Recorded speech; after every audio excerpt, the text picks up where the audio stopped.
বড় বাজেট বড় স্বপ্ন থাকে আসলে, কিন্তু এই স্বপ্নের জায়গাটা এখন এইবারের যে অবস্থা, যে প্রেক্ষাপট, সেখানে স্বপ্ন দেখাটাও খুব মুশকিলের জায়গা।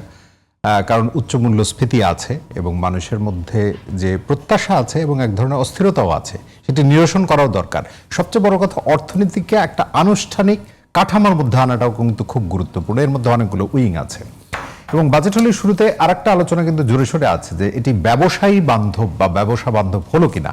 আমরা যেহেতু আপনাকে পেলাম, শুরুতে আমরা এই প্রতিক্রিয়াটা আপনার কাছ থেকে জেনে নিই, যতটুকু আপনি শুনতে পেরেছিলেন। আমরা যারা ব্যবসায়ী আছি, ব্যবসায়ী সবসময় মনে করি যে সরকার ব্যবসা বান্ধব হওয়া উচিত এই কারণে যে আপনার প্রতি বছর যে ছেলেমেয়েরা কর্মসংস্থানে বের হয় প্রায় 20 থেকে 25 লক্ষ, তার মধ্যে অনলি বিলো 3% সরকারিভাবে তাদেরকে প্রোভাইড করতে পারে, আর বাদবাকি 97% কিন্তু আমাদের মতো প্রাইভেট সেক্টর যারা আছে আমরাই করি। তো দ্যাটস ওয়াই আমরা চাইতেই পারি যে ব্যবসায়ী বান্ধব যদি বাজেট না হয় তাহলে সেটা আমরা করতে পারবো না। আর একটা দেশকে যদি ডেভেলপ করতে হয়, উন্নয়নমুখী করতে হয়, স্বয়ংসম্পন্ন করতে হয়, তাহলে ইম্পোর্ট বেসড যদি না করে এখানে যেটা প্রোডাকশন যেটা আছে, উৎপাদন যারা করি তাদের দিকে যদি না খেয়াল করে করা হয় তাহলে কিন্তু কর্মসংস্থান হবে না। কারণ প্রচুর জনসংখ্যা আছে আমাদের, এবং আমাদের জনসংখ্যার মধ্যে 66% ইয়াং এনার্জেটিক আছে। তাদেরকে প্রোভাইড করতে হলে আমাদের অবশ্যই এখানে উৎপাদনমুখী হতে হবে।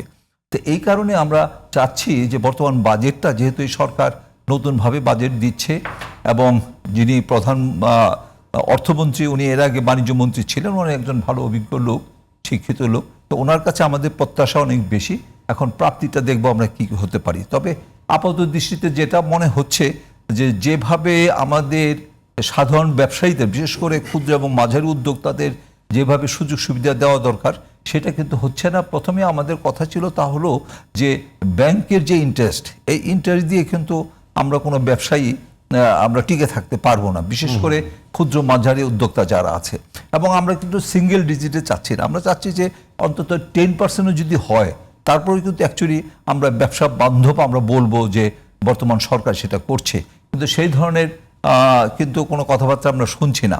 এবং আমাদের অবশ্যই চিন্তা করতে হবে যে সমস্ত জিনিসপত্রের দাম আপনার কমবে বা যেখানে ছাড় দেওয়া হয়েছে, আপনার খুব অপ্রচলিত পণ্য, এটা করে সেরকম কোনো কাজ আসে না, খুব একটা যে এফেক্ট হবে সরকারের তাও না। কিন্তু তার চাইতে বড় কথা যেটা আমাদের মেইনলি যেটা, যে আমাদের নিত্য প্রয়োজনীয় দ্রব্য যেগুলো আছে সেগুলোর প্রতি অবশ্যই খেয়াল রাখতে হবে। এবং আমাদের উৎপাদন করতে চাই যে আমাদের কাঁচামাল দরকার হয়, এই কাঁচামালের মধ্যে যেন কোনোভাবেই কোনো শুল্ক না দেওয়া হয়, জিরো ট্যারিফে দিতে হবে। তাহলে কিন্তু আমি মনে করি যে আমরা যারা ব্যবসায়ী আছি তারা অন্তত টিকে থাকতে পারবো। আর আরেকটা টিকে থাকার জন্য যে জিনিসটা, তা হলো আপনার জ্বালানি যেটা, আমাদের যে জ্বালানির ব্যাপারে কিন্তু আমরা খুবই উদ্বিগ্ন। কেননা এর মধ্যে মাত্র 3 মাস 3.5 মাস হতে চললে এর মধ্যে সরকার অলরেডি 2বার বিদ্যুতের দাম বাড়িয়ে দিয়েছে, আপনার তেলের দাম বাড়িয়ে দিয়েছে, ফার্নেস অয়েলের দাম বাড়িয়ে দিয়েছে। তো যদিও বৈশ্বিক ব্যাপারটা আছে, তারপরও আমার মনে হয় সরকার প্রথম যেটা করেছে সেটা না হলে মেনে নিলাম, কিন্তু এরপরে কোনোভাবে মেনে নেওয়া যায় না। আর বিদ্যুতের দাম যেটা, আমি মনে করবো যে বিদ্যুতের যে মানে অপচয় যেটা হয়, মাথা ভারী প্রশাসন এবং তাদের যে অপচয়টা হয়, সিস্টেম লস যেটা, সিস্টেম লস হতে পারে না। কেননা এখন যেভাবে তারা চেষ্টা করছে, আমার ধরেন যত বড়ই একটা বাড়ি হোক না কেন, যদি 20 তলা বাড়ি হোক, আমার এখানে কিন্তু একটা মিটারই দিবে। এটা যদি বিক্রি করতে যাই আলাদা আলাদা মিটার কিন্তু এখন তারা দিচ্ছে না, একটা মিটার দিয়ে করতে হয়। দ্যাট ইজ, এখানে আপনার সিস্টেম লসের কোনো কারণ নেই, তাই তো এই কারণে প্রতিটা ক্ষেত্রে আমি মনে করি যে জ্বালানির ব্যাপারটা আমরা যদি আমাদের সাশ্রয়ী মূল্যে না দেওয়া হয়, পর্যাপ্ত পরিমাণ না দেওয়া হয়, তাহলে কিন্তু আমরা টিকে থাকতে পারবো না। কেন আমাদের প্রতিবেশী দেশ বলেন এবং বিশ্ব যেভাবে এগিয়ে দিয়ে যাচ্ছে, তার মধ্যেই কিন্তু আপনার যেটা উৎপাদন বা প্রোডাকশন বা ইন্ডাস্ট্রি, শিল্প, এটা ছাড়া কিন্তু ডেভেলপ হয় না।